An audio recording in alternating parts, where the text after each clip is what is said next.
winter this year, far fewer than it initially planned. People are not happy. Rhode Island has reported more coronavirus cases per capita in the past week than any other state. That's according to the CDC. Officials say the state averaged about 110 daily cases per 100,000 people in the past 7 days. Minnesota and South Dakota are the only other states in the country with 100 or more. Rhode Island is halfway through Governor Raimondo's 2-week pause, the latest round of restrictions on business and personal activity meant to reduce transmission of the coronavirus. The managing director of Paragon Trust Company and tax and private client practitioner joins us to bring a common sense approach to money in a world of total insanity.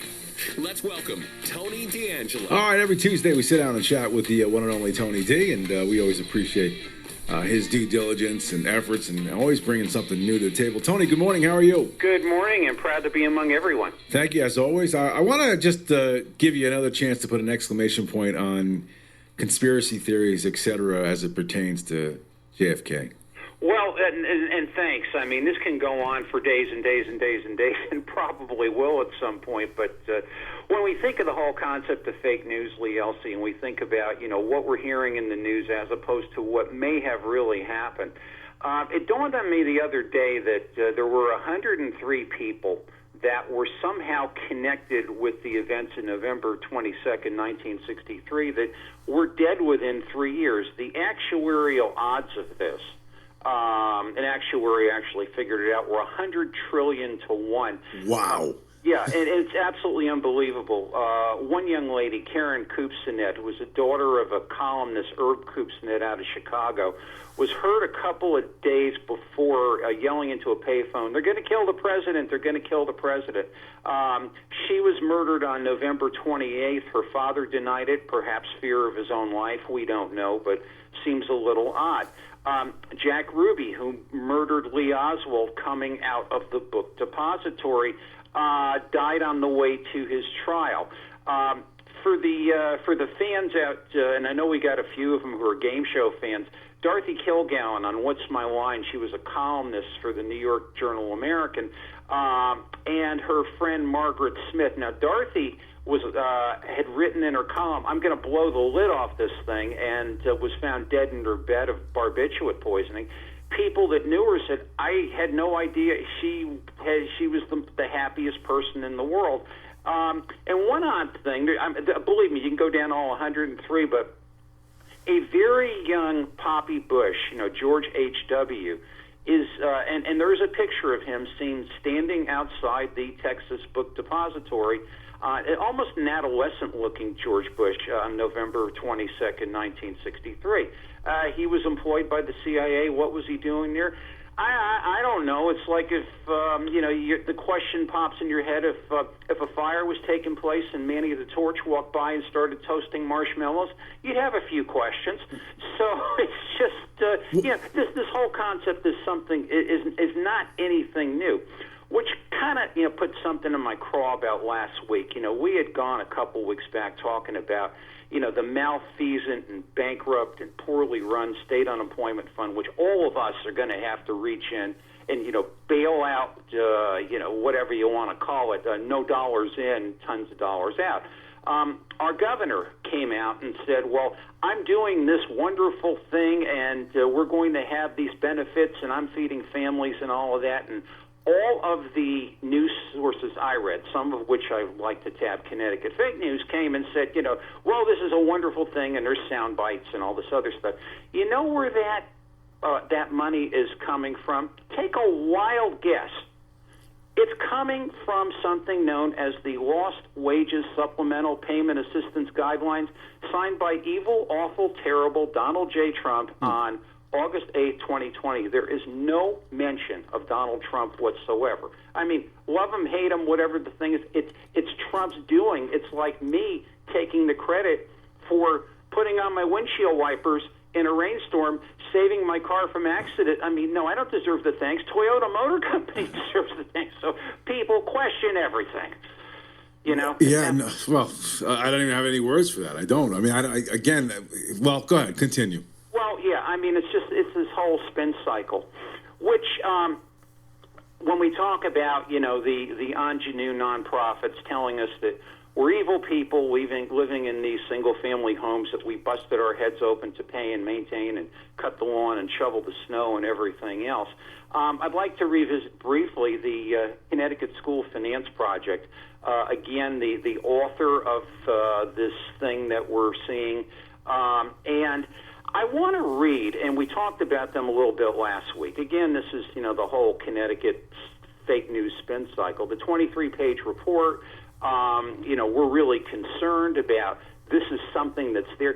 If you read the websites of this in Desegregate Connecticut, which we're going to talk about a little bit later, and they give this thing, I like to call it acting under the color of law. It's not acting under the color of law really in the legal sense, somebody, using their office abusively, but you kind of think if you read the news article and you look at it and you see the people involved, like, this is what our government wants to do. No, people, these are nonprofits.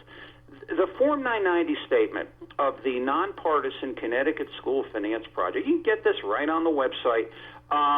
It gives you a big explanation as to what they want to do, but the fundamental thing is that we want to promote wider recognition of community-based organizations as the primary stewards of our core societal values.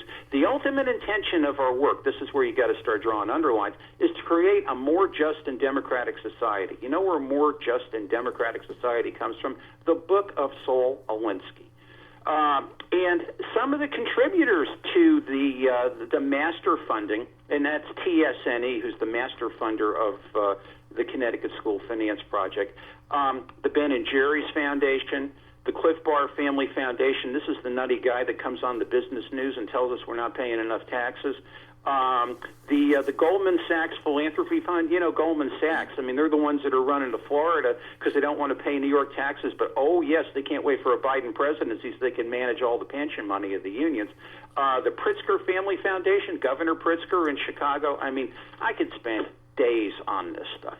Well, my friend. You're going to have to do that for us in the future because I think people really enjoy when you kind of break it down piece by piece. But just tell me the truth. I know.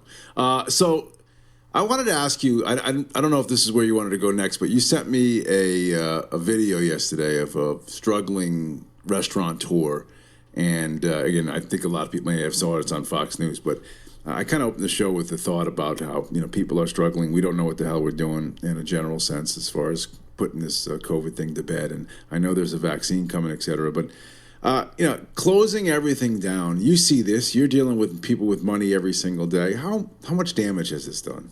It's irreparable, and what really it's actually twofold. And I thank you so much for mentioning that, or maybe threefold. The first thing is that we don't have leadership that can make an on-balance judgment. We're ruled, as we were talking off the air, by a medical theocracy or a political medical theocracy. And where, our government and our governor want us to focus on this one issue. Don't be concerned about all the other stuff I'm doing. Don't be concerned about, how I may be profiting off this thing. But, focus on my hand, the magician. Don't go under the table. But it's irreparable, where you would look and say, well, what is going to harm the least amount of people? The second thing is, and I come back to this all the time, do you think that something like that, closing a restaurant at 10 o'clock, or 6 feet apart necessarily? Yeah, I believe in taking responsible precautions, and I do everything I can to avoid illness.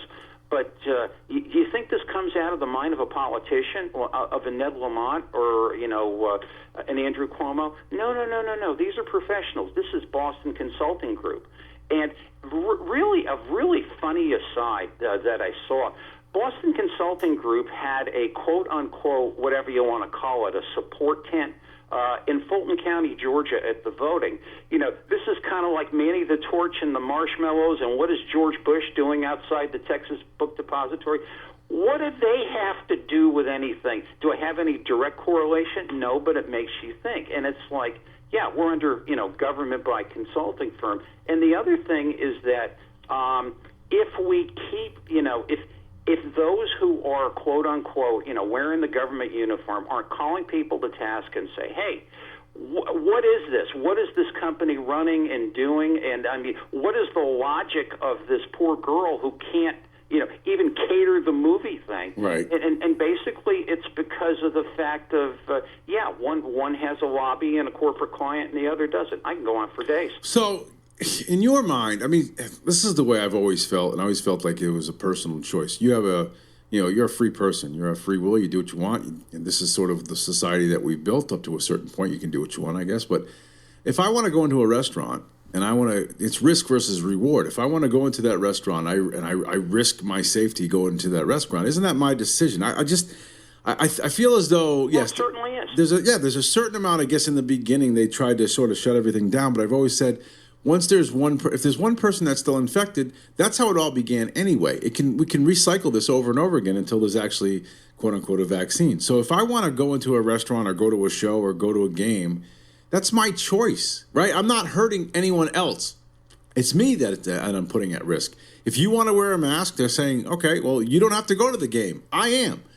I mean, am I wrong to think like that? Well, not at all. And the other thing is that restaurants, 98% of all restaurants and all, public eating places are really the most sanitary places on earth, because that manager does not want somebody putting on Yelp, hey, what a dirty dump, I'm not coming back. He will bust his head open. And I put more faith in that restaurant manager, much more faith, than I do in Ned Lamont, than I do in Andrew Cuomo.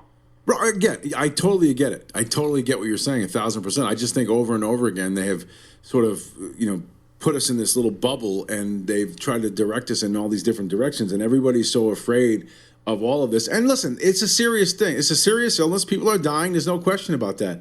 But I don't know. I guess I'm saying the same thing over and over again. I don't want to keep repeating myself, but I guess if I want to go do something, I should be able to do it. I'm not putting anybody necessarily but myself at risk. If you're telling everybody wearing masks and socially distancing and staying out of the way is the way to stay safe, then those people will make that decision on their own. Well, and then again, and you're absolutely right. And the thing is, we all tend to be myopic in our own perspective, which is why, a microbiologist or an epidemiologist might say this is how people stay just by putting them in a bubble.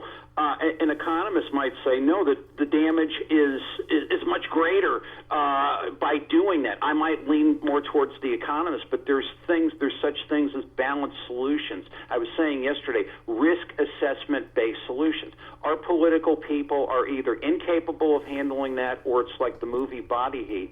They're using their incompetence as a weapon.